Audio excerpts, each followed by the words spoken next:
Dinagdagan na po ng NBI ang mga tracker team na tumutugis sa itinuturong utak ng 10 billion peso pork barrel scam na si Janet Lim Napoles at sa kanyang kapatid na si Reynald Lim. Ayon po kay Justice Secretary Laila De Lima, pwede na rin silang arestuhin ng kahit na sino.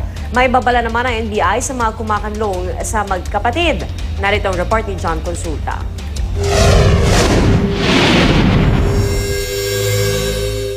Sinadya ng tracker team ng NBI ang condominium unit ni Janet Lim Napoles sa Bonifacio Global City. Bit-bit nila ang warrant of arrest ng Makati RTC Branch 150 laban kay Napoles at kapatid na si Reynald Lim para sa kasong serious illegal detention matapos ang umano'y 3 buwang pagditin nila kay Ben Hurluy bago siya ma-rescue nitong Marso at bago ibisto ang umano'y papel ng magkapatid sa pork barrel scam. Pero wala ang magkapatid sa unit. Abogado na lang ng kampo ang tumanggap sa kopya ng arrest warrant.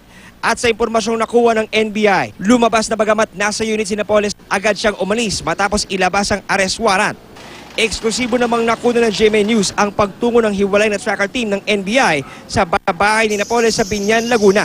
Pero wala rin si Napoles na huli raw bumisita roon noong taong 2010 ayon sa caretaker.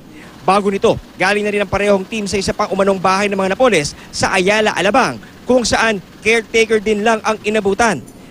Dinagdagan na raw ang bilang ng unay 12 mga tracker team na naghahanap ngayon kay Napoles at Lim. Sumuko na lang siguro sila para wala nang masyadong problemang mangyari. Kung sino man ang mga nagtatago dito sa dalawa at alam naman nila na meron ng warrant of arrest, masasampa namin sila ng kaso ng obstruction. Pero tiniyak ng Justice Department na sa Pilipinas pa rin at palipat-lipat lang na tirahan ang magkapatid.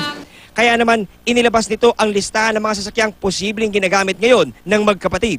Karamihan dito mamahalin at top of the line tulad ng BMW, Cayenne, Porsche, Mercedes-Benz at Hummer.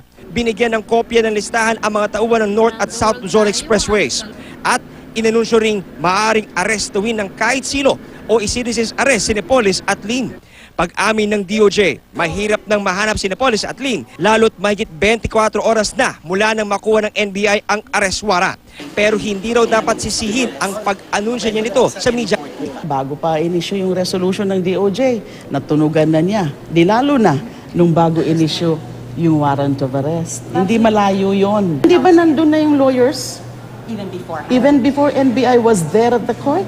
To receive the ano, ma'am. So why are you blaming me? Are you blaming No, me? it wasn't me, ma'am. Okay.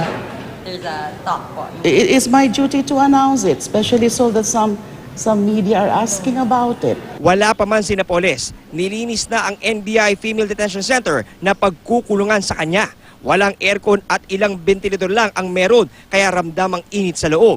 At matutulog si Napoles sa isa sa mga bunk bed katabi ng ilang babaeng detainee. Sa katapat na NBI Male Detention Center naman, si Lim.